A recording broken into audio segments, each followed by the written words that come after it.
Good afternoon everyone. हम लोग इस वीडियो में पार्टिकुलरली देखेंगे कि प्लेन के इक्वेशन ऑफ प्लेन निकालते समय हमारे पास में कभी कभी कुछ ऐसे केसेस आते हैं जहां पे बहुत सारे कैलकुलेशन के बाद हमें आंसर मिलता है। For example we have a question कि equation of the plane find out करना है which is passing through 3 non collinear points, which is passing through 3 non-collinear points। तो ऐसे क्वेश्चन को करने के लिए, मान लो आपको शॉर्टकट नहीं पता है, तो यूजुअली इस क्वेश्चन को करने के लिए हमें एक बहुत बड़ा फॉर्मूला याद करना पड़ता है। बिकॉज हो सकता है तुम्हें क्वेश्चन वेक्टर फॉर्म में इक्वेशन निकालने के लिए बोले या फिर कार्टेशियन फॉर्म में। तो वेक्टर फॉर्म में ये इक्वेशन होती है r minus A dot B vector minus A vector cross C vector minus A vector is equals to 0, जिसमें ए वेक्टर बी वेक्टर और सी वेक्टर होते हैं पोजीशन वेक्टर ऑफ दो 3 नॉन कोलिनियर पॉइंट्स जिसके थ्रू तुम्हारा plane पास कर रहा है। और यही सेम चीज अगर तुम कार्टेशियन फॉर्म में लिख रहे हो तो कार्टेशियन फॉर्म में ये इक्वेशन होती है x minus x1 y minus y1 z minus z1, फिर x2 minus x1 y2 minus y1 z2 minus z1, फिर x3 minus x1 y3 minus y1 z3 minus z1 and determinant value of this is equals to 0। अब चाहे बच्चे को question इस method से करना हो या इस मेथड से करना हो, according to the situation it is going to take a lot of time.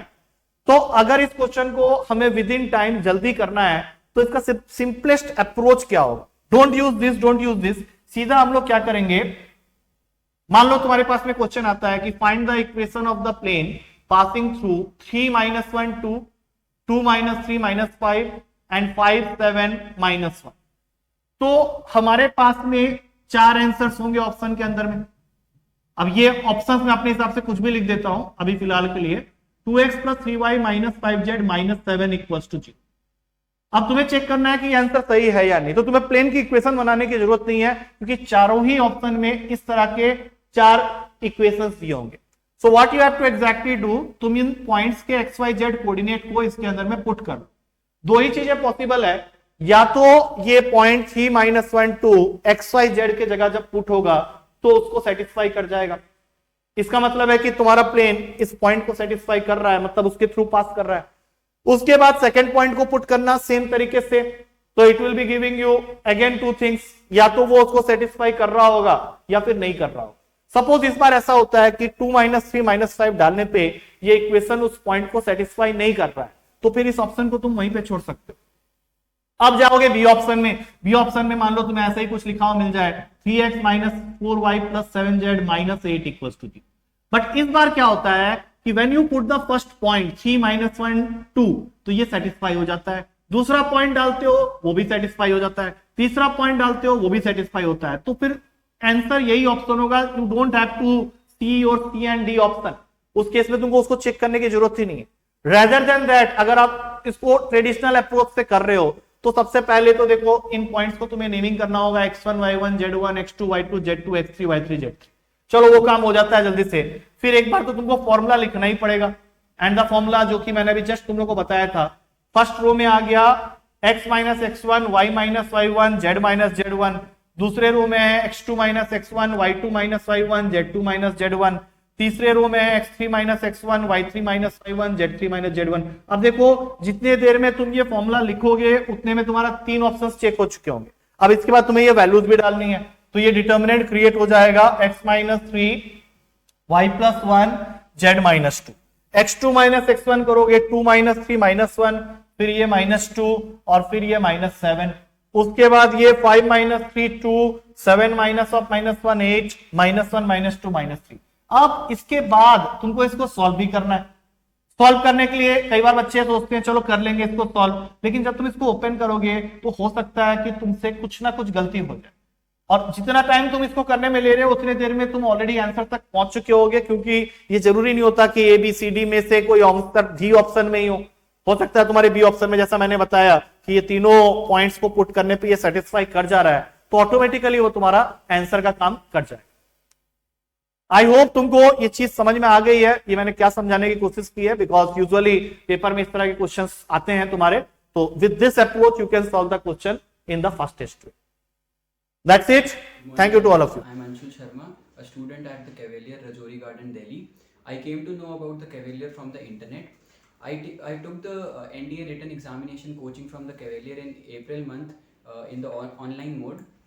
I was taught by teachers like Shekhar sir for maths, Goldie ma'am for English, Abhishek sir for science, and Jha sir for GS. More than teachers, they were supporters to me. They always supported me and guided me to clear the NDA examination.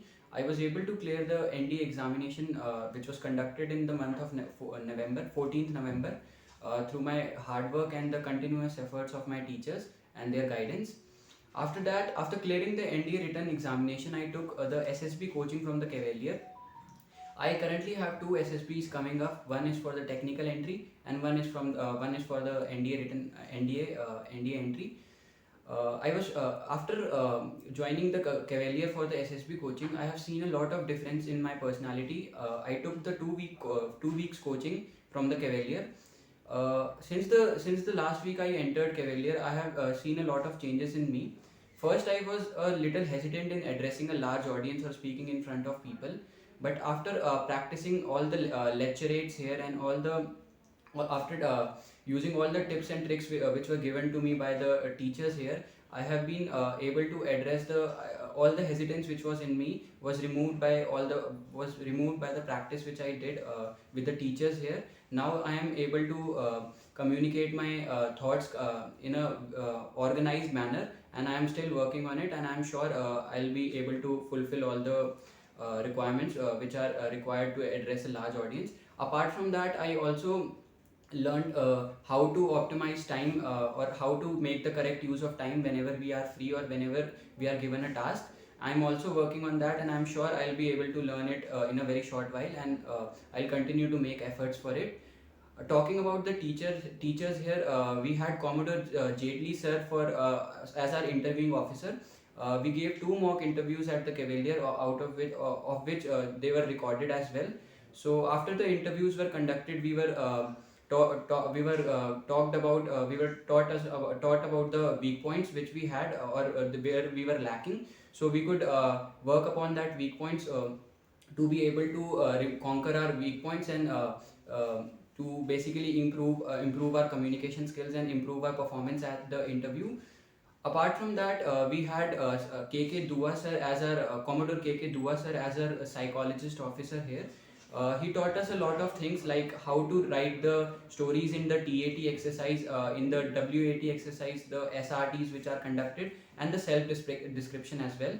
So more than a teacher, he motivated us for our SSBs. He taught us the qualities of self belief, the officer like qualities which are required to get into the armed forces. Apart from this, we had Colonel Sharma sir and Colonel Chabra sir as our group task officers here. We were also taken to the outside for the outside activity at the Cavalier, where we were told to perform all the tasks: the command task, the progressive group task, half group tasks, full group tasks.